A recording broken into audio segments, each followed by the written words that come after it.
Buenos días, vamos a empezar nuestra clase de hoy.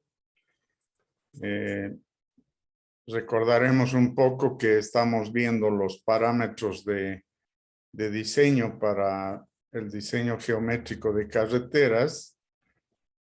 Hemos visto ya varios parámetros desde la velocidad, el volumen de tráfico, la capacidad, el radio de curvatura, el grado de curvatura, el peralte, el sobreancho, parámetros que vamos a utilizar y que tenemos que tomar en cuenta al momento de estar haciendo el dimensionamiento de la carretera, tanto en planimetría como en altimetría. Entonces, hoy nos corresponde ver los últimos dos parámetros, que son el de visibilidad y el de cargas.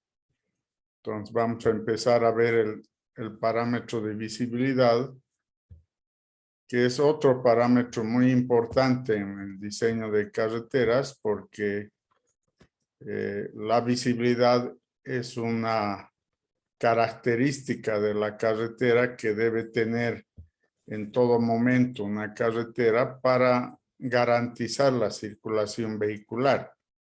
Entonces nos interesa la visibilidad, que es una condición de transporte cuya finalidad es permitir la circulación de vehículos en condiciones de continuidad en el espacio y el tiempo, con niveles adecuados de seguridad y comodidad.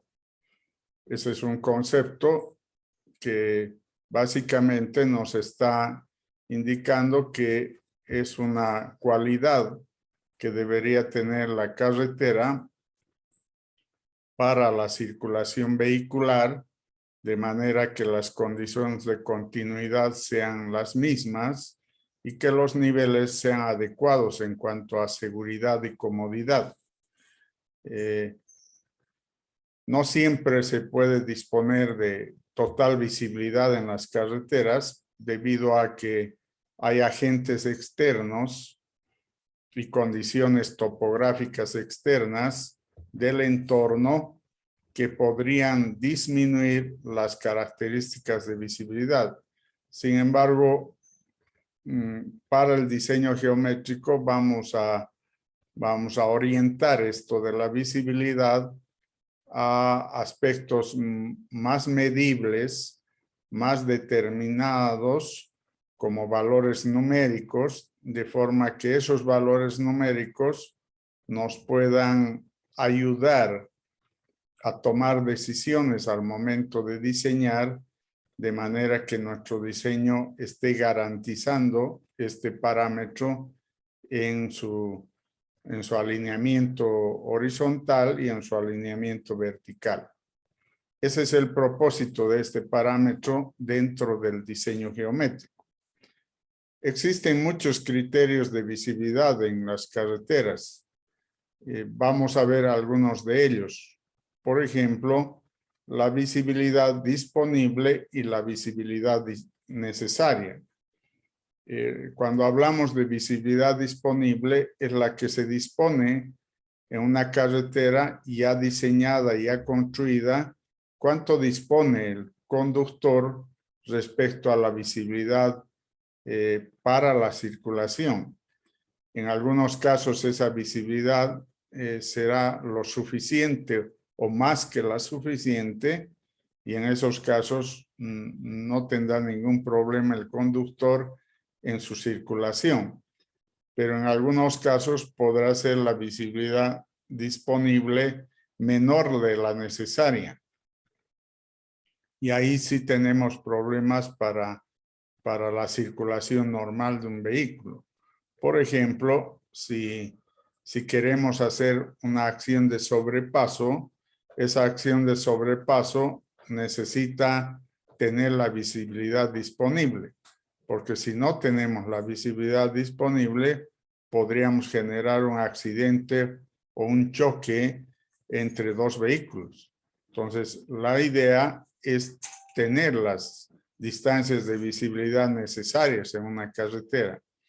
Hasta donde sea posible, en el momento de estar diseñando las carreteras, deberíamos tomar en cuenta estos aspectos para garantizar la circulación vehicular con confort y seguridad. La visibilidad necesaria, en cambio, es una visibilidad que podemos determinar como valores y hacer apropiar esos valores al diseño. Por ejemplo, si determinamos una distancia de velocidad necesaria para sobrepaso, que sea 500 metros, entonces nosotros no podríamos tener tangentes o rectas menores a 500 metros si queremos hacer un buen diseño. Entonces, es una visibilidad necesaria que estamos determinando y que deberíamos considerarlo en el dimensionamiento. En algunos casos sí se puede tajantemente decir, no podemos hacer carreteras con distancias entre curvas menores a 500 metros y lo podemos hacer si las condiciones topográficas así lo permiten.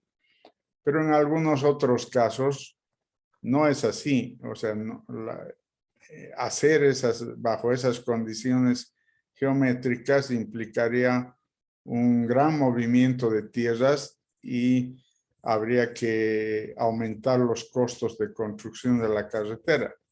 Ahí es donde se conflictúa un poco las visibilidades necesarias y disponibles, porque por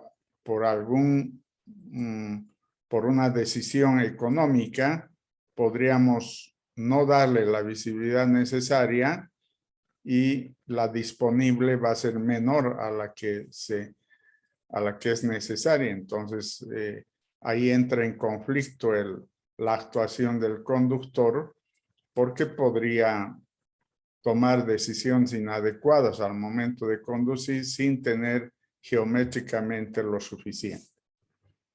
Conceptualmente, anotamos que una visibilidad disponible, la cual se extiende desde la posición del conductor hasta el objeto o elemento prohibido más distante, sin que la visual se interrumpa por un elemento de entorno.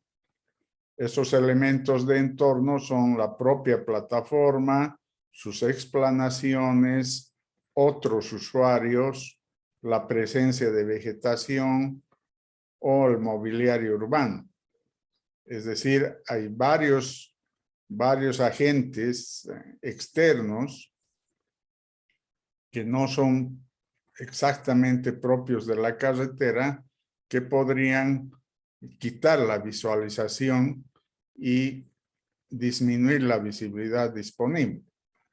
Entonces, ante esa situación, nos vemos comprometidos si no tenemos la visibilidad disponible en las carreteras.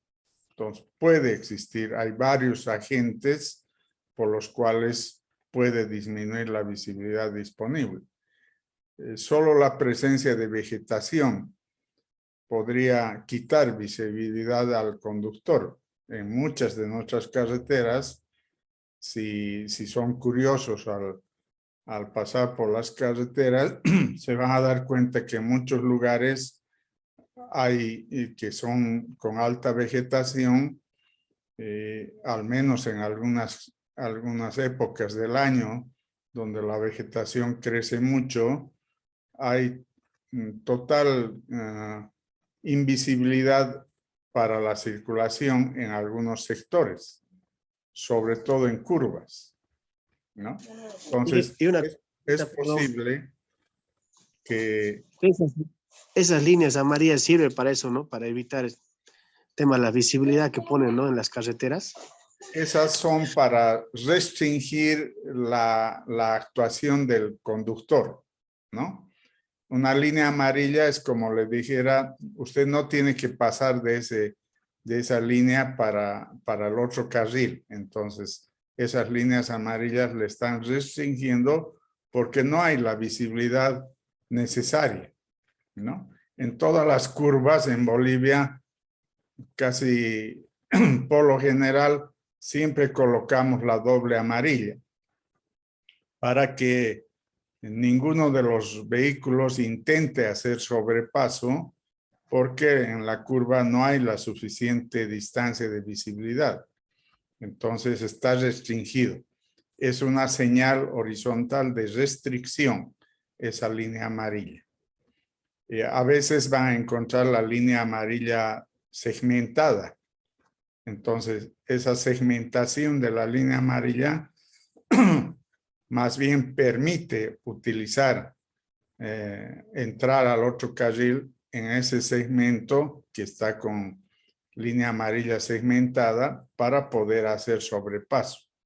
Pero en la mayoría es la línea amarilla continua, ¿no? Y eso es restricción. Gracias, Inge.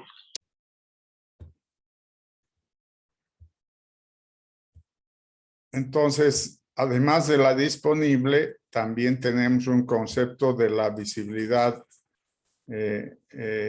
disponible en planta y disponible en alzado. Cuando hablamos en alzado, estamos hablando del perfil de la carretera y también en cuestión del perfil de la carretera podríamos tener problemas de visibilidad, sobre todo en las curvas verticales, ¿no?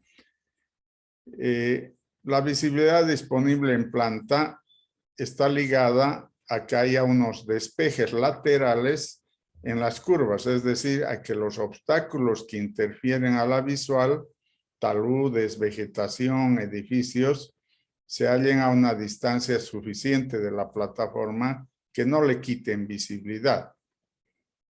Ese es el ideal. Deberíamos tener en todas las carreteras visibilidad en las curvas, porque según nuestra ley, o sea, la carretera tiene un derecho de vía, se llama, y el derecho de vía, según ley, es 50 metros a cada lado del eje, o sea, en total 100 metros. En esos 100 metros de ancho no debería haber ninguna restricción de casas, de postes, de vegetación, o sea, debería estar libre para darle visibilidad a la conducción de los conductores que circulan en la carretera. Pero pese a que tenemos la ley, vamos a encontrar que en muchas partes de la carretera hay construcciones, hay obstáculos laterales en la carretera, ¿no? Van a ver que sobre todo donde hay asentamientos humanos de algunas comunidades, tienden a acercarse a la carretera porque inclusive en el aspecto comercial les interesa que un vehículo se detenga y haga acciones comerciales en ese punto. Entonces, pese a la ley, obviamente si somos estrictos en la ley, eso no va a haber, eso no tendría que haber, ¿no? Pero esas cosas impiden la visibilidad en planta. Ya en la visibilidad en alzado, o sea, en perfil, se puede emplear el método de las visuales reiteradas. En algunas situaciones sencillas, se pueden utilizar unas expresiones matemáticas para la visibilidad disponible en función de las características del trazado y de otros parámetros como la altura de los ojos del conductor y la del objeto observado. La visibilidad en perfil sí tiene que ver hasta para el dimensionamiento de la curva vertical. La mayoría de las fórmulas para determinar la longitud de la curva vertical está en función de la visibilidad. ¿no? Y de estos parámetros que tienen que ver con la visibilidad. Cuando hay mayor problema de visibilidad en el perfil, cuando vamos de una pendiente positiva a una pendiente negativa, se va a formar una curva vertical yendo de positivo a negativo. Y ahí vamos a perder visibilidad cuando estemos subiendo al vehículo, no le vamos a ver al frente, al otro vehículo que también está subiendo en el carril contrario. Entonces, hay una distancia de visibilidad que no es recomendable porque para hacer ninguna maniobra, porque no se ve al vehículo que viene en sentido contrario. En el caso de que sea de pendiente positiva a pendiente o de pendiente negativa a pendiente positiva, se va a dar lugar a curvas horizontales en convexas, y ahí sí no hay problema, porque, o sea, uno le va a visualizar al vehículo del frente en el día, ¿no? Esto en el día, porque en la noche sí hay conflicto, ¿no? O las pendientes de positivo a positivo o de negativo a negativo, que también de alguna manera tienen la visibilidad necesaria en el conductor. Pero cuando la situación se pone en la noche, puede complicarse porque no le voy a ver al vehículo salvo a través de los faros de luz que tiene un cono luminoso y que llega tiene una dirección y que puede llegar en dirección al otro conductor de sentido contrario. Entonces, por eso parte de los indicadores para calcular la curva vertical está en relación a estos aspectos de visibilidad en el perfil o en el alzado, ¿no? Entonces, es algo que debemos tomar en cuenta al momento de estar diseñando nuestras curvas verticales. Entonces, estos aspectos sí lo tenemos que tener en cuenta al momento de hacer el diseño. Para fines de diseño, 3 son los parámetros que más nos interesan desde el punto de vista planimétrico. La distancia de visibilidad de frenado para parar, la distancia de visibilidad para pasar o sobrepaso y la distancia de visibilidad en tramos curvos. Estas 3 distancias de visibilidad las tenemos que considerar en el diseño geométrico para garantizar la circulación sin susceptibilidad a accidentes que pudieran haber, o para restringir con la señalización horizontal, como explicaba su compañero, esas líneas amarillas son líneas restrictivas en la carretera para restringir que el conductor no se anime a hacer acciones de sobrepaso en lugares donde no hay espacio, ¿no? Entonces, estas 3 distancias de visibilidad sí nos interesan calcularlas y tener valores. Es así que en nuestras normas y en todas las normas de diseño geométrico ya hay valores calculados que nos dan de recomendación para distintas velocidades de proyecto. Vamos a ver también esas tablas que nos muestran las normas respecto a estas visibilidades para parar o de frenado, para pasar y en el caso de la visibilidad en tramos curvos, en las curvas horizontales. La primera visibilidad que vamos a ver es la distancia de visibilidad para frenar o para parar. Es una acción que puede presentarse en cualquier parte de la carretera.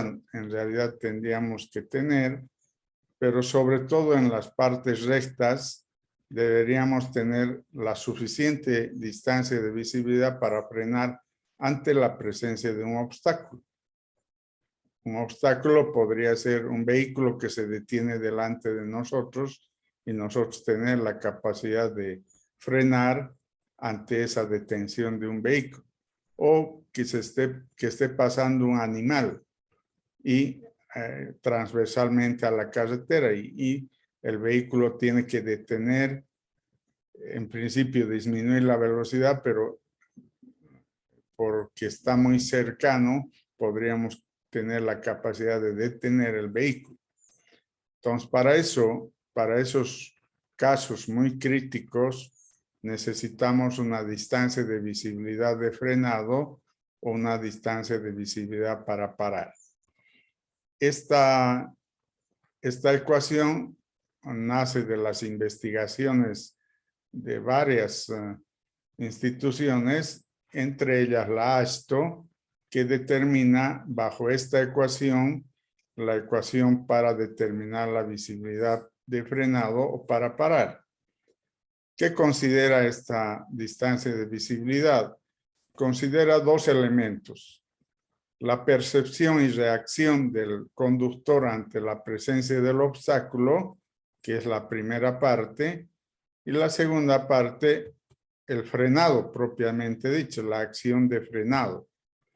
Eso está en relación a la velocidad, al factor de reacción neumático calzada y la pendiente de la carretera. Entonces, bajo esos factores podemos determinar el segundo miembro. Entonces, vayamos viendo los parámetros que tienen esta ecuación.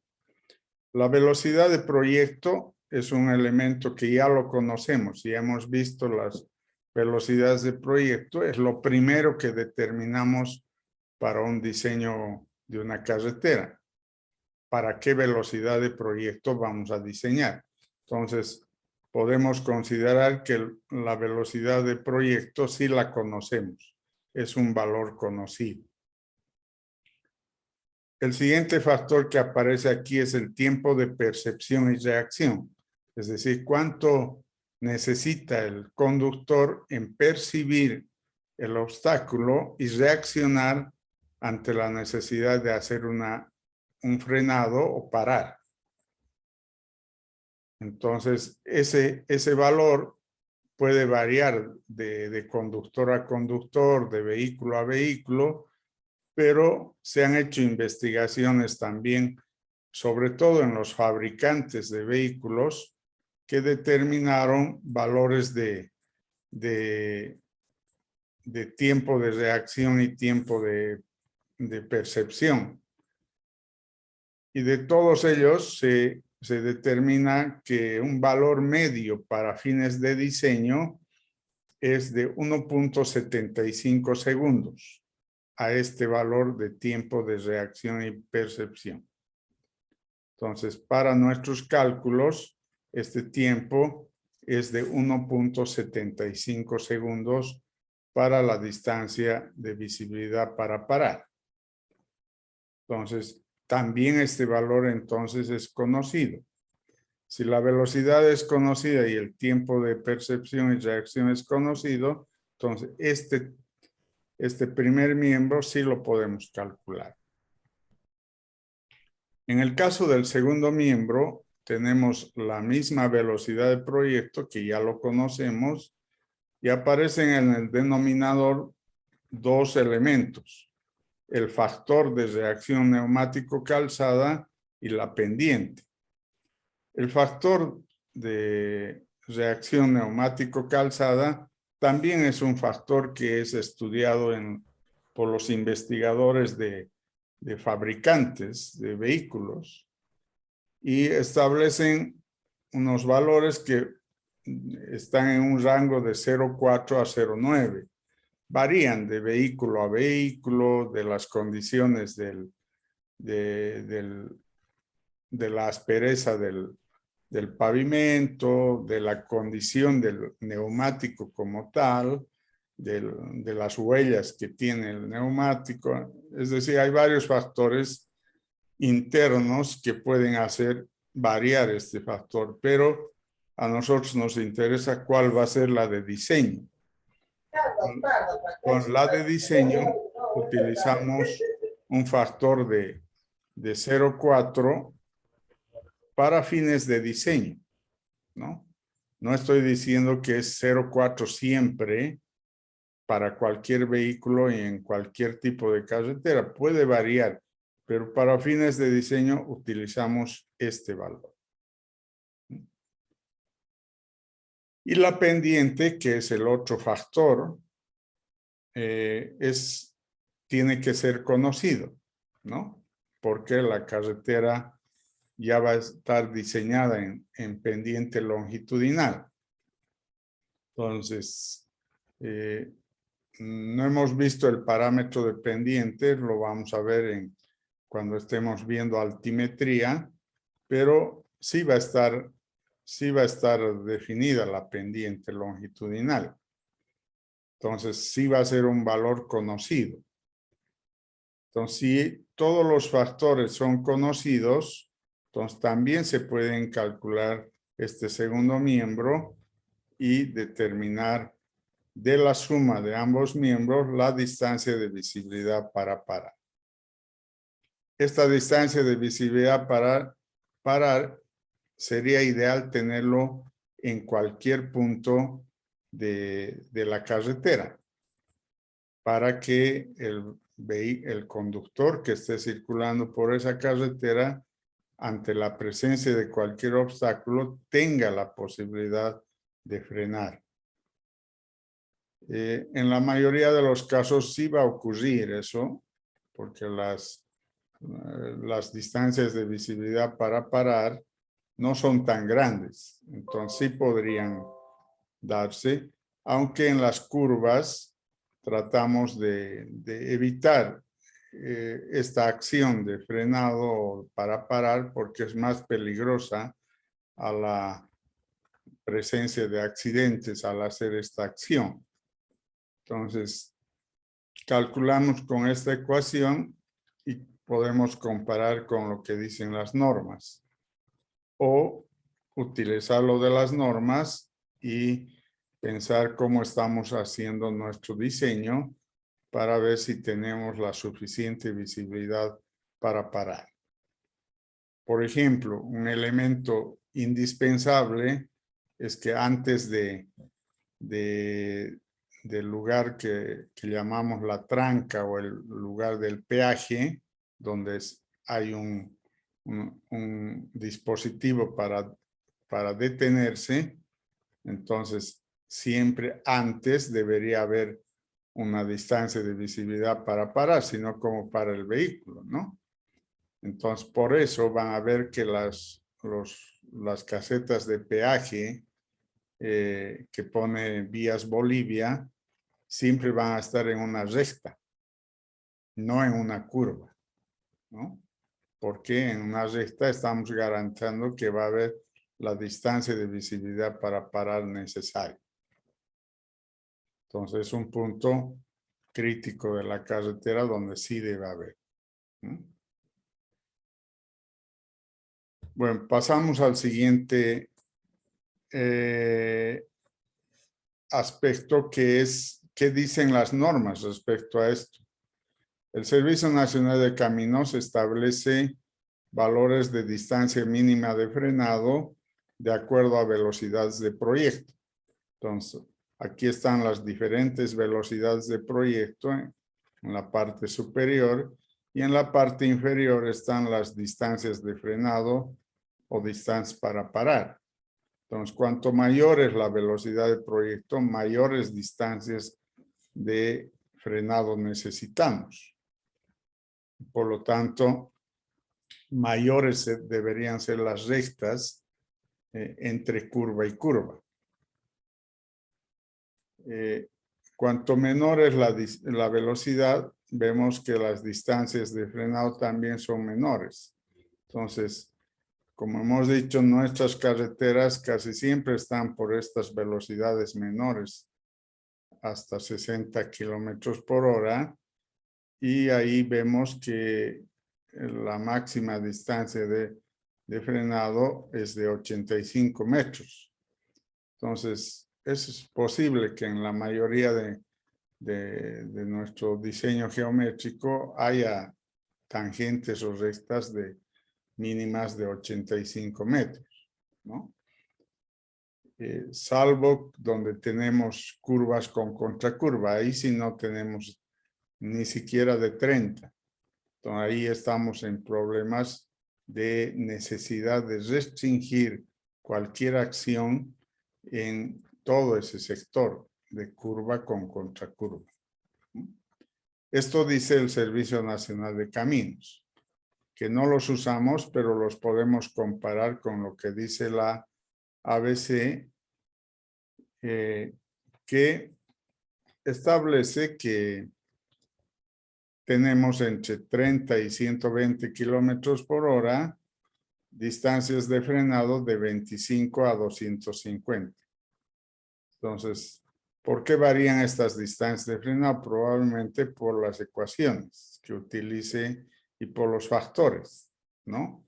Más que por la misma ecuación, es posible que los factores que esté utilizando para el factor neumático calzada sean un poco distintos y por eso los valores son distintos con el Servicio Nacional de Caminos, ¿no?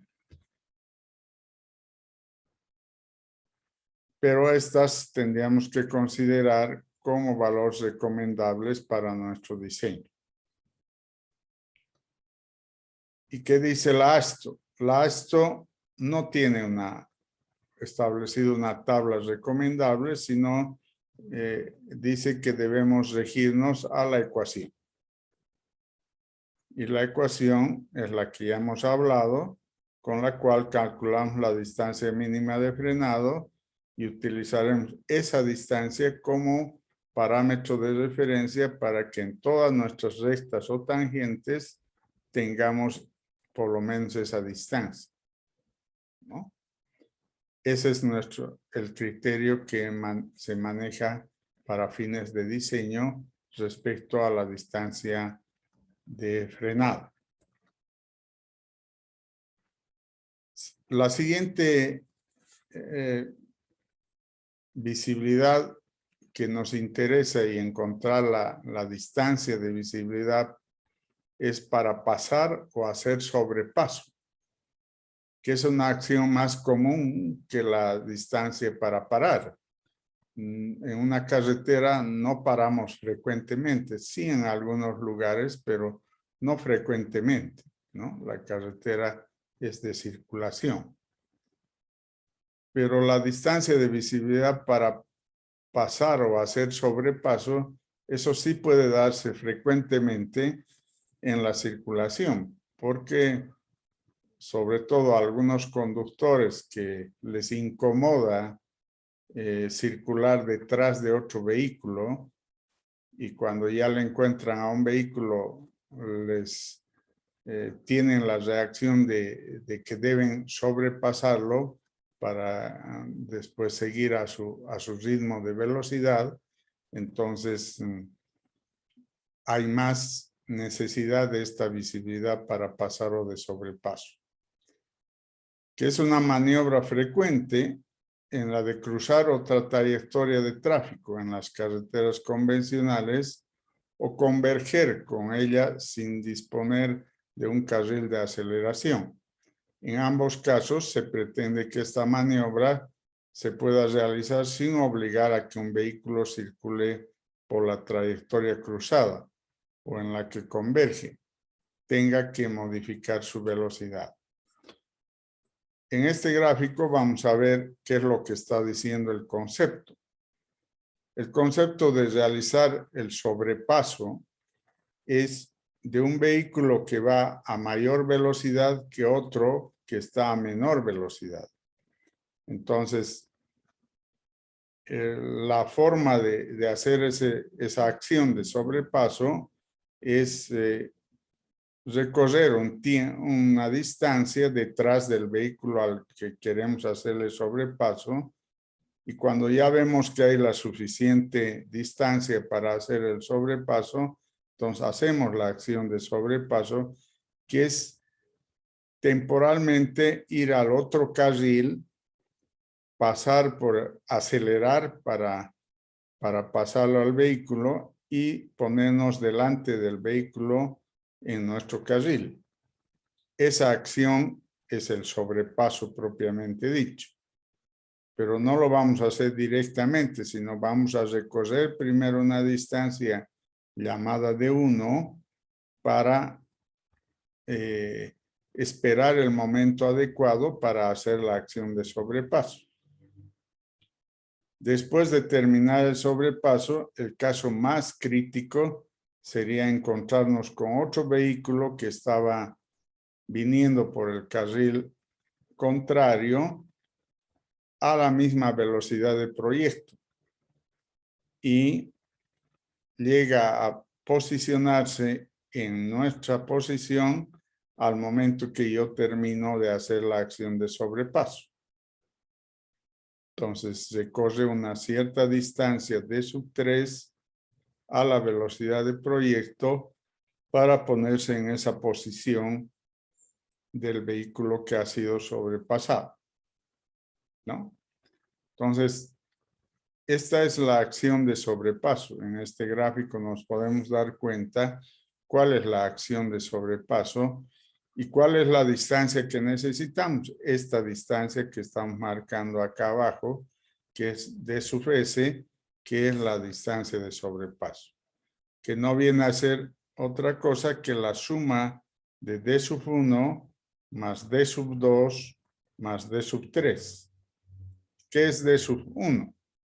D sub 1 es la distancia que recorre el vehículo que va a hacer sobrepaso hasta hallar el momento adecuado de hacer la acción de sobrepaso. A esa distancia le llamamos una distancia de percepción y reacción para hacer la acción de sobrepaso. Luego hacemos la acción de sobrepaso, que es circular una distancia para ponerse en posición del otro carril, recorrer el otro carril hasta pasar al vehículo y volver a nuestra posición original en nuestro carril, ¿no? Entonces, es 2 veces esta distancia S más esta distancia, que es esta velocidad por este tiempo que ocupa el vehículo sobrepasado. Entonces, a eso le llamamos D sub 2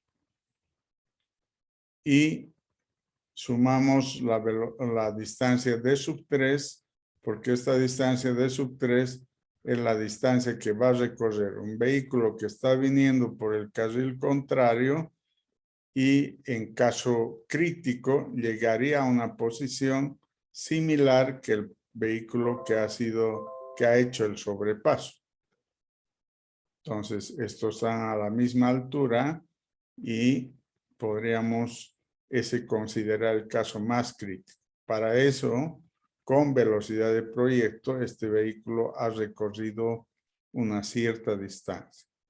Sumada a las 3 distancias, tenemos la distancia de visibilidad para pasar o de sobrepaso.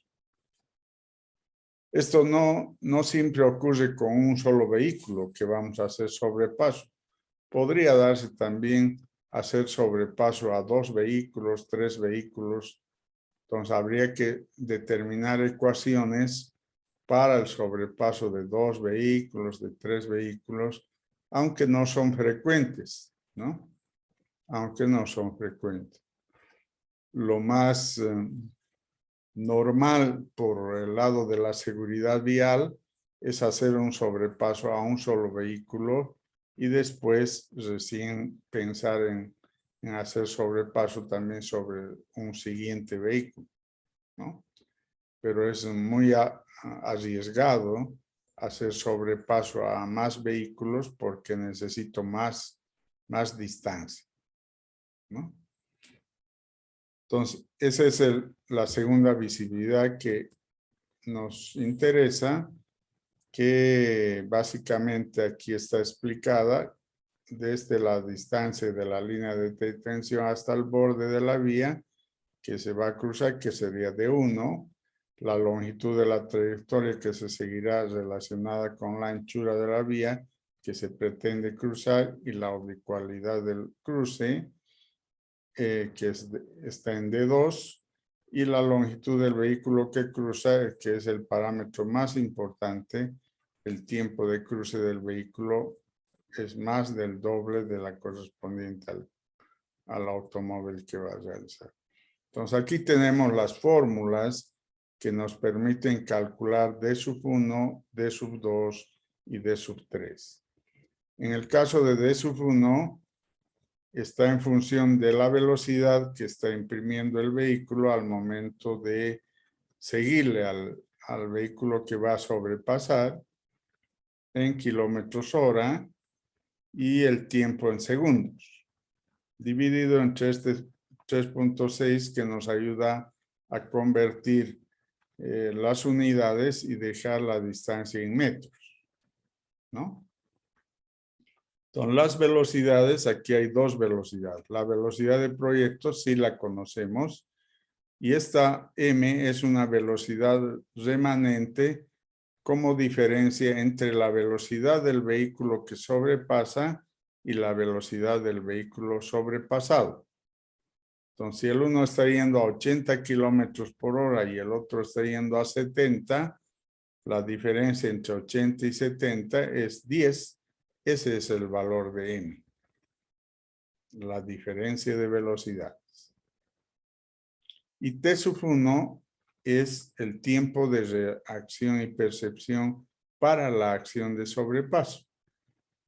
En este caso, en el caso de la distancia de visibilidad para parar, decíamos que esa reacción y percepción es de 1.75 segundos. En el caso de la visibilidad para pasar o sobrepaso, en su primer miembro, ese tiempo es de 3 segundos.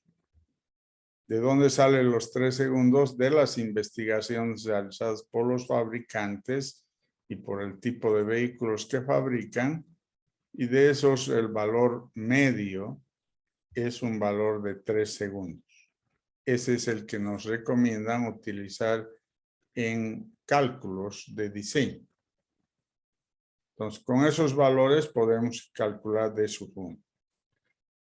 Para D sub 2, según nuestro gráfico, para D sub 2 tenemos que es 2 veces el valor de S, que es una distancia que utilizamos para acceder al carril de sentido contrario o al final de ir del carril de sentido contrario a nuestra posición original.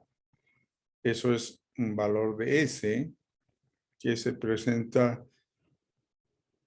esquemáticamente en ambos lados. Entonces es 2 veces ds y la distancia que recorre el vehículo sobrepasado. Entonces, por una parte hay que calcular el valor de S, para la cual han determinado esta fórmula, que es 0,189 por B menos M más 6, donde B y M son velocidades en kilómetros hora. Entonces, la B es la velocidad de proyecto y M es la diferencia de velocidades entre el vehículo que sobrepasa y el sobrepasado. Con eso obtengo el valor de S para colocar en la fórmula. Y luego tengo la velocidad del vehículo que va a ser sobrepasado, que es la velocidad menos la diferencia de velocidades por un tiempo que utiliza en la aceleración el vehículo que está haciendo el sobrepaso. Entonces, para hallar ese tiempo T sub 2, utilizamos esta relación que ha sido determinada por los fabricantes de 14.4 por la distancia S sobre la aceleración. Entonces, tenemos que tener el dato de la distancia S y de la aceleración para calcular este T sub 2. Una vez que calculamos ese tiempo T sub 2, reemplazamos acá en la fórmula y podemos calcular con estos dos miembros la distancia D sub 2. Inge, ¿la aceleración va a ser dato o...? Va a ser dato. O sea, va a ser dato en los ejercicios, digamos, pero en una investigación tendría que calcular en el vehículo que va a hacer el sobrepaso esa aceleración, ¿no? Pero hay valores medios que recomiendan los fabricantes de cada vehículo para hacer acciones de sobrepaso y esos son los valores que vamos a utilizar en los ejercicios. Gracias, Inge. Entonces, con esta ecuación ya puedo calcular la distancia de sub 2. Entonces, si vamos atrás a la figura, ya tenemos D sub 1 y tenemos D sub 2. Nos falta D sub 3. Hemos dicho que la distancia D sub 3 es la distancia que recorre el vehículo en sentido contrario. Para esa distancia D sub 3, entonces tendré que utilizar la velocidad del vehículo en sentido contrario, que teóricamente es la velocidad de proyecto, sobre 3.6 por las unidades por el tiempo T sub 2, el tiempo en que hace todo el proceso de sobrepaso. Entonces, con esta fórmula determino D sub 3 y sumando las D sub 1 más D sub 2 más D sub 3, obtengo la distancia de visibilidad para pasar o de sobrepaso. ¿Qué debo hacer con este valor calculado? Debo considerarlo al tiempo de hacer mi diseño geométrico en rectas y curvas. Es decir, las rectas, lo ideal sería que todas las rectas entre curva y curva horizontal tengan distancias de visibilidad para pasar. Ahí estoy asegurando desde seguridad vial que si el vehículo que entra a una recta va a poder hacer sobrepaso a otro vehículo.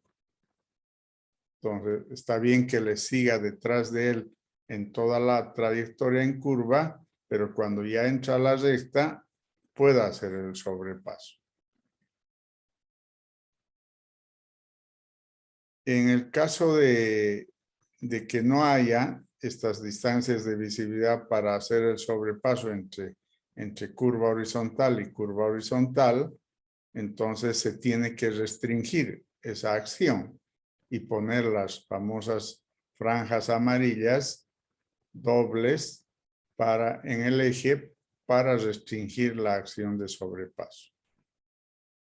En muchas de las carreteras se van a fijar qué tipo de señalización hay y en muchas partes van a encontrar que está la doble amarilla pintada en el pavimento porque está restringida a hacer acciones de sobrepaso, ¿no?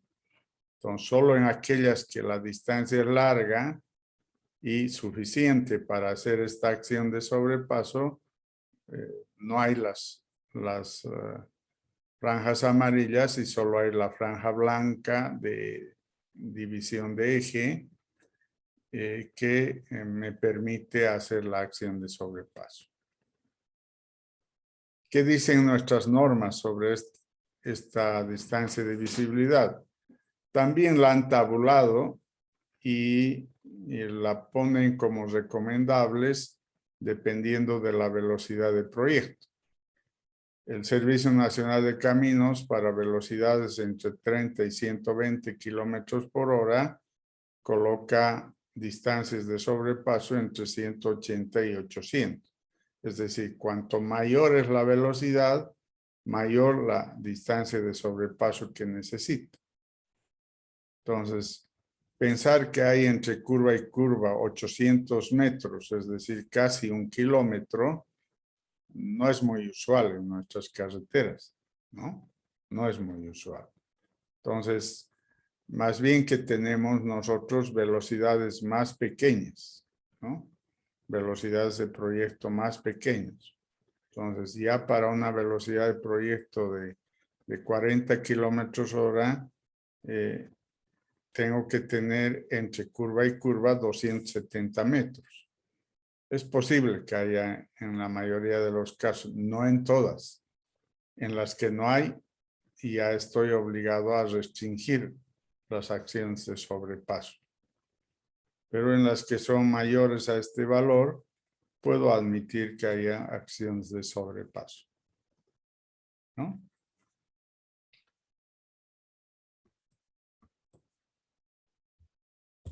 En cuanto al ABC, también tabula una tabla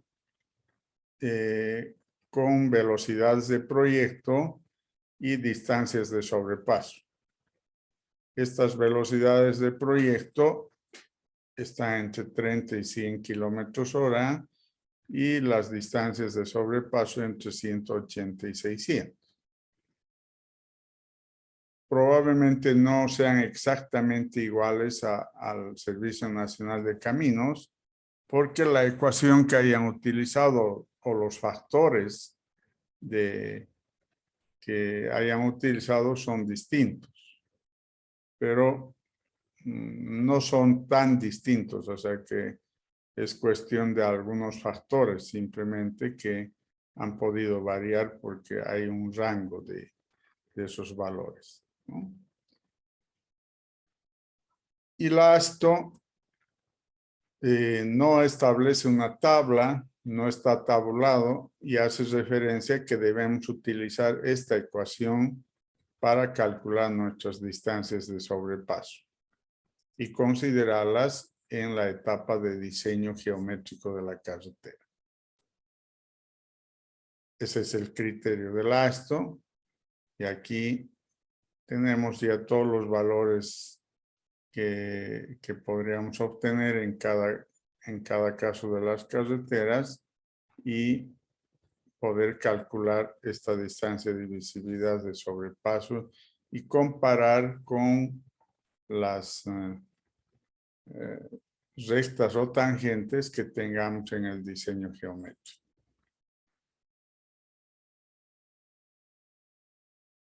Hasta ahí es la distancia de visibilidad para pasar, que es también muy importante en el trazado de las carreteras, para darle seguridad y comodidad a los conductores. Un tercer valor que nos interesa es qué pasa en las curvas. En las curvas se ha establecido que hay otra visibilidad que se denomina visibilidad horizontal en curva, que es esta distancia en la cual dos vehículos que van en el mismo carril, pero en sentidos contrarios, podrían visualizarse. Y en ese caso, el que está ocupando indebidamente el carril, irse a su carril correspondiente. Ese es el caso crítico, ¿no? Entonces, como normalmente en el tramo curvo puede haber los taludes que son obstructivos y dentro de los taludes podría haber una obstrucción mayor, entonces tratamos de colocar esa situación a este gráfico para hallar una distancia horizontal de visibilidad, en el cual sí se puedan visualizar entre ambos vehículos que van en sentido contrario. Para ello, los investigadores y la AESTO han determinado una ecuación que es la ecuación de visibilidad horizontal en curva, que es igual a 2 veces por la raíz cuadrada de R' al cuadrado menos R' menos F todo al cuadrado. Entonces aquí hay dos factores que nos interesan, el R' y el factor F. El R' es un parámetro geométrico que es el radio de curvatura menos el ancho de carril sobre 2. Entonces, estos valores sí tenemos que conocerlos porque ya tendrían que estar determinados. Entonces, conocemos el radio de curvatura y conocemos el ancho de carril al cual le dividimos entre 2 para hallar este R'. Y el otro factor es F, que es un factor de deflexión máxima de la curva. Este factor F tiene otra ecuación que tiene relación con R', que ya lo determinamos con la ecuación anterior,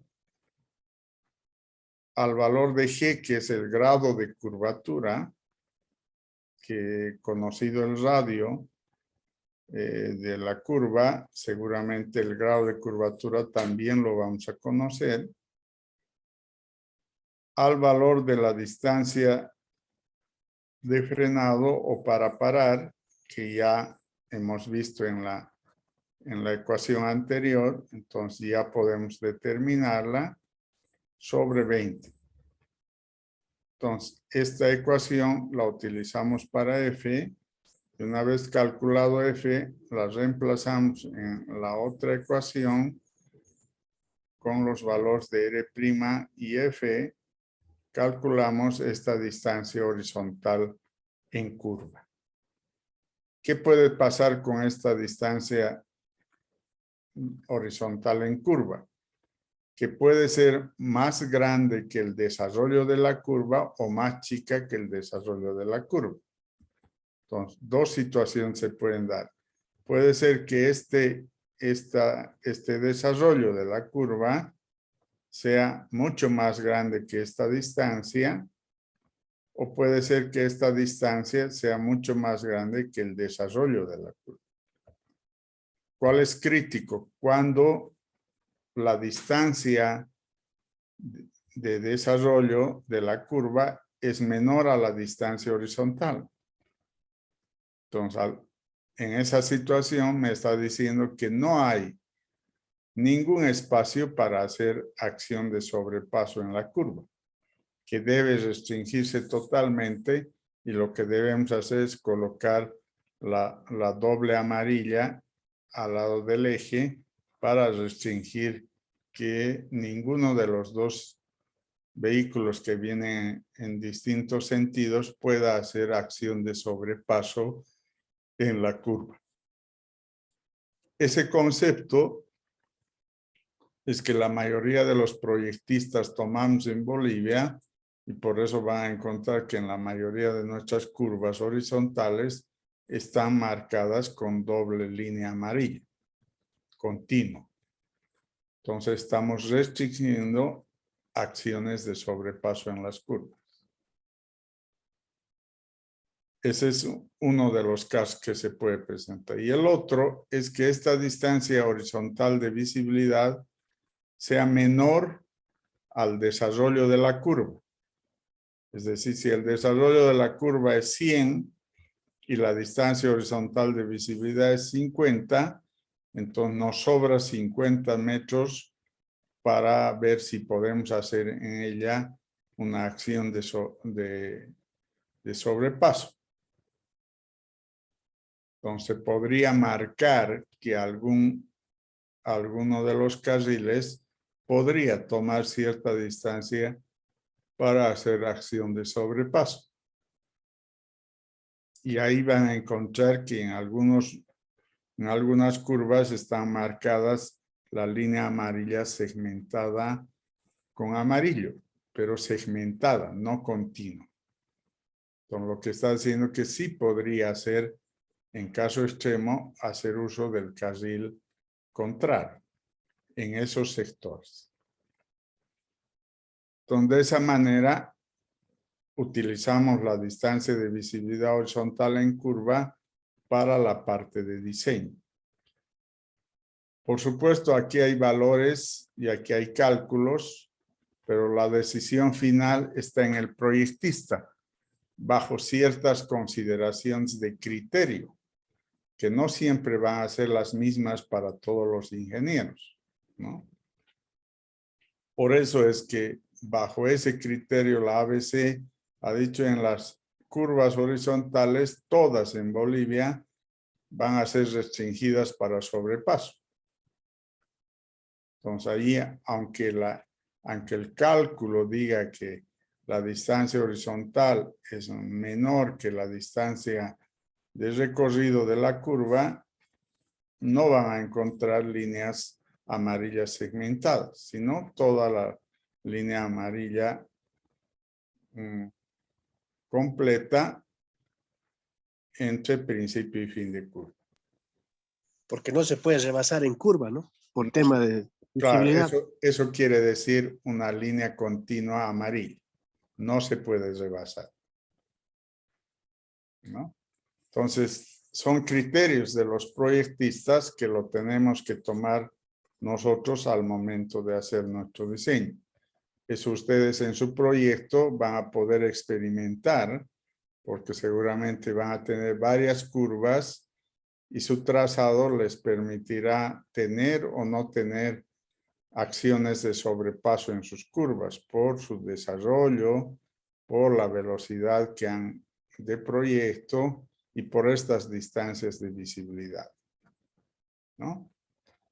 Entonces, estos aspectos hay que calcularlos, hay que determinarlos a partir de las normativas y finalmente definir si vamos a tener o no tenemos acciones en la carretera pensadas por cuestiones de visibilidad.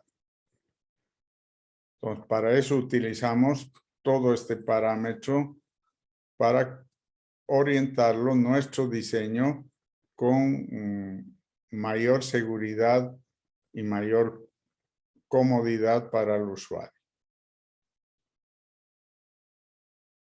Con eso terminamos este parámetro de visibilidad y nos tocaría ver el último parámetro, que es el parámetro de cargas.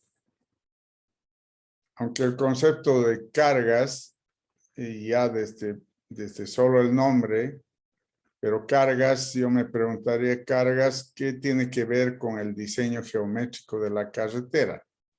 Porque carga tiene la unidad de peso.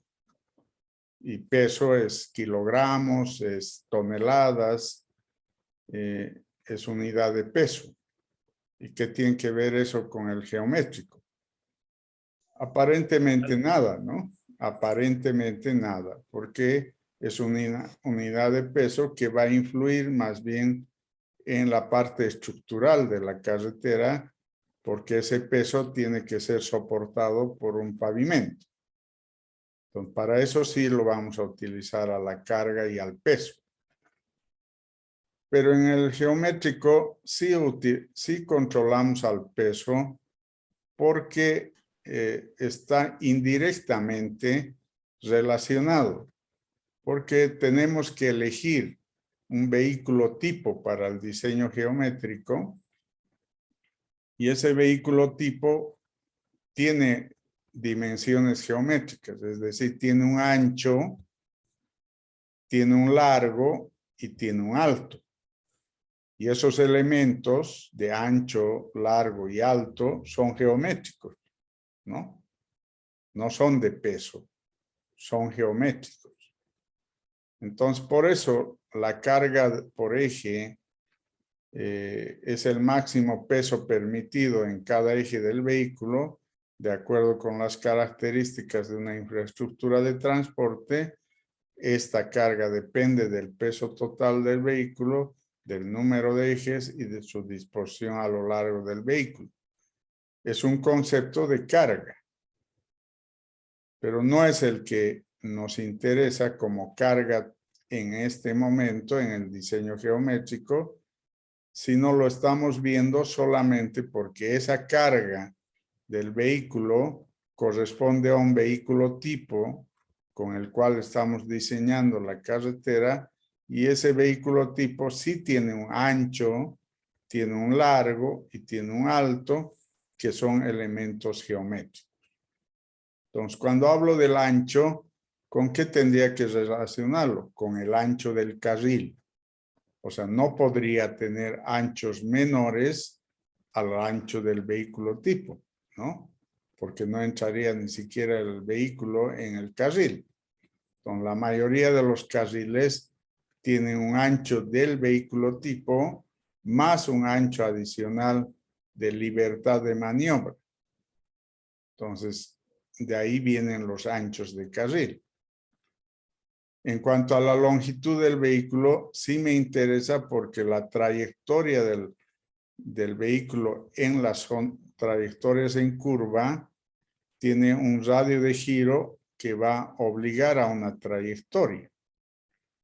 Y esa trayectoria tiene que ser suficiente para ese desarrollo de curva. Entonces, sí interesa geométricamente. Caso de un peralte, ¿no, Benje? No el peralte, sino la longitud del desarrollo de la curva. Desde el principio hasta el fin de curva tiene una longitud, no horizontal, sino de desarrollo, que a veces no es lo suficiente para un vehículo largo, digamos. Nosotros generalmente no diseñamos con vehículos muy largos. No están diseñadas nuestras carreteras con un vehículo con remolque, porque con un remolque podríamos estar con longitudes de 16 a 22 metros. Y eso es muy largo para una curva de 25 metros, por ejemplo, ¿no? Entonces, sí tenemos que considerar cuál es el vehículo tipo de diseño. Por ejemplo, en las actuales curvas horizontales que tenemos en el tramo al Chaco, en la zona de Tapecua, alguna vez que viajen al Chaco, se van a fijar en la zona de Tapecua que no han movido la geometría, obedece a la geometría antigua, solamente han pavimentado. Ahí hay muchos problemas con las longitudes de los vehículos. Hay dos vehículos largos, dos camiones con remolque, no van a cruzar. No se puede cruzar en un tramo en curva, ¿no? Entonces es porque el diseño geométrico de esas curvas no están para esos vehículos. Entonces es un conflicto cuando se encuentran dos vehículos con remolque ahí, en esas curvas. Entonces han puesto algunas señales verticales para tener cuidado y todo ese sector está prohibido el sobrepaso, ¿no? Toda la trayectoria tiene líneas amarillas en el eje, ¿no? Entonces, es un factor que nos interesa, la longitud del vehículo. Y el alto, aunque en nuestras carreteras muy pocas tienen elementos a desnivel, que podría ser una intersección a desnivel o un acceso a desnivel o pasarelas a desnivel, elementos en otro nivel, pero encima de la carretera, que restringirían el alto del vehículo, ¿no? Entonces Los túneles, ¿no? sí, puede ser, o los túneles también, o cualquier paso a desnivel. O sea, no tenemos en la ciudad, por ejemplo, y en las carreteras hay muy pocas, pero pasarelas hay muchas. Por ejemplo, en la carretera La Paz del Oruro hay muchas pasarelas, ¿no? Cuya altura se ha dimensionado pensando en este alto del vehículo.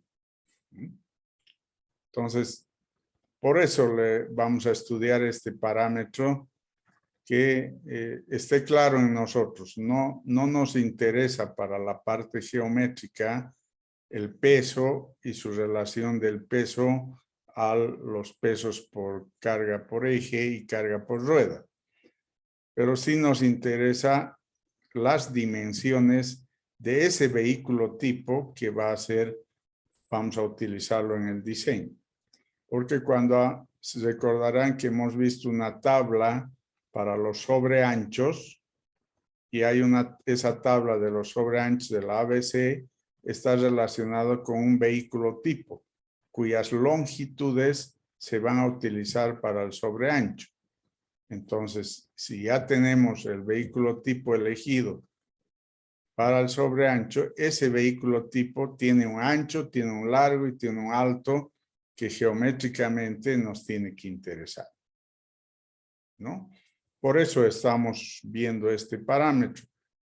Ahora ya el peso lo vamos a ver en carreteras 2, cuando el siguiente semestre, cuando estemos calculando la estructura, ¿no? Este vehículo que tiene los pesos, tiene que llevar sus pesos a los ejes y de los ejes a las ruedas. Y las ruedas son las que tienen contacto con la plataforma, con la calzada, y ahí producen un efecto de la carga, y el efecto más común que se presenta en las carreteras es producir una deformación, como se está viendo en la figura. Obviamente extrema, pero esa sería la deformación. Esa deformación en parte es una deformación recuperable, o sea que se recupera a su posición normal. Solo se produce esto cuando pasa el vehículo. Pero con el tiempo hay una deformación que se hace permanente, o sea, se queda deformada la carretera. En algunos lugares de las carreteras se va a notar ya esa deformación y uno al pasar con el vehículo ya nota que hay una deformación y se siente con el vehículo, ¿no? Para encontrar cómo se reparte las cargas, tenemos que dividir al peso propio del vehículo tipo y a la carga viva, que es la sobrecarga que está en la carrocería. Entonces, al peso propio es el peso del chasis y la cabina que llegan de fabricantes. Normalmente llega el camión con su chasis y su cabina, ¿no? Eso tiene un peso y ese peso tiene que ser repartido a los ejes y de los ejes a las ruedas.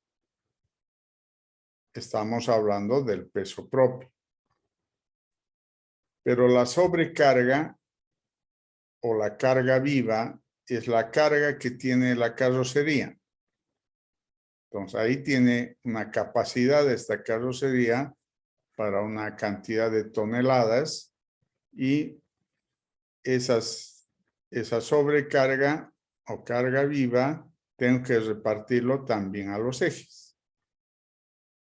Entonces se hace ese trabajo de repartir a los ejes y sumados estos dos pesos del peso propio y la carga viva me van a dar los pesos en cada eje y los pesos en cada rueda. Y eso es lo que me interesa de la carga. Ese peso, porque ese peso lo voy a utilizar para dimensionar el paquete estructural necesario para soportar esas cargas. Entonces acá solamente vamos a aprender a distribuir las cargas. Entonces para la carga del peso propio, los fabricantes establecen que el peso propio por regla general y como media, no exactamente, como media se puede decir que el 80% de la carga va a las ruedas traseras, a los ejes traseros y a las ruedas traseras, y el 20% al eje delantero y a las ruedas delanteras. Entonces, esta regla es la que vamos a utilizar nosotros para cálculo. De 100 toneladas, pensaríamos que 20 toneladas van al eje delantero y 80 toneladas al eje trasero. Y si son como en el dibujo, esas 80 toneladas en el eje trasero estarían repartidas en 4 ejes que tiene este camión. Entonces a cada eje le tocaría el 20% de la carga del peso propio, ¿no?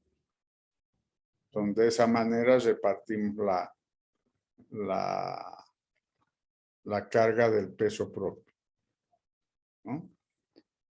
Y la carga viva la repartimos, que es esta la carga viva, la repartimos también a los ejes, tanto al delantero como a los traseros, a partir de una relación de momentos igualados a 0.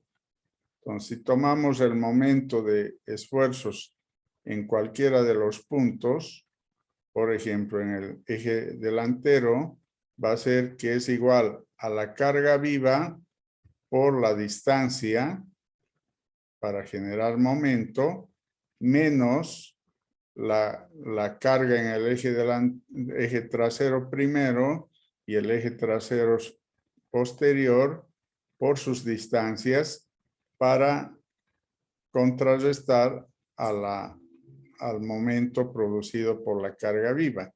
Y de ahí vamos a sacar las respuestas a cada eje, que es lo que nos interesa. La carga que debería soportar cada eje y lo podemos repartir en cada rueda, conociendo cuántas ruedas tiene el eje, ¿no? Entonces, esa es la forma de la distribución de la carga viva. Y si tengo la distribución de la carga viva y tengo la distribución de la carga muerta o peso propio, sumo los dos y voy a tener la distribución en cada eje y en cada rueda. Esos son los valores que me interesan y en esta materia solo quiero llegar a eso, solo a repartir la carga, nada más. O sea, no vamos a hacer aplicación de esa carga en el dimensionamiento estructural, sino solo a repartir la carga en carga por eje y carga por rueda. Entonces, eso tengo que aprender con este parámetro para cualquier vehículo tipo. Entonces, cuando hagamos ejercicios, vamos a hacer de diferentes vehículos para que ustedes se acostumbren a una metodología para el cálculo de la distribución de cargas en el vehículo tipo, ¿no? Cualquiera sea este. Entonces, ese es el último parámetro que hemos visto, que sería el de cargas, y con eso creemos que ya hemos visto todos los parámetros necesarios para empezar a diseñar planimétricamente a la carretera. Entonces, lo que ahora nos corresponde es entrar al diseño, ¿no? Eso no lo vamos a hacer hoy, lo vamos a hacer la siguiente clase. Entonces, hasta aquí hemos terminado los parámetros de diseño que debemos tomar en cuenta para realizar el diseño planimétrico, altimétrico y secciones transversales de la carretera. Entonces, estos parámetros sí los tenemos que tomar en cuenta al momento de diseñar. Como ya estos parámetros tienen fórmulas, tienen procedimientos para algunos cálculos, entonces voy a darles una tarea que la voy a sacar esta tarde y lo voy a poner al Moodle para que lo presenten el siguiente sábado sobre ejercicios que tienen que ver con los parámetros, nada más. Todavía no estamos diseñando la carretera, pero sí aprenderemos a manejar los parámetros, ¿no?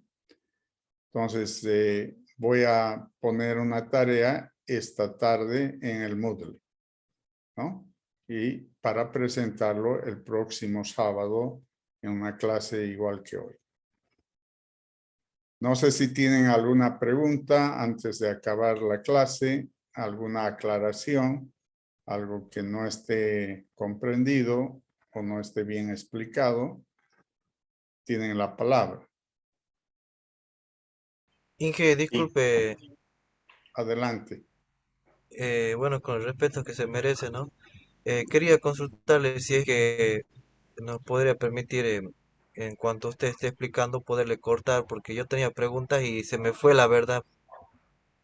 Sí, lo pueden hacer en cualquier momento, no hay problema. No habíamos hablado de eso ni les había dicho, pero no hay problema que me corten. O sea, la explicación es para que entiendan y no para que queden dudas, ¿no?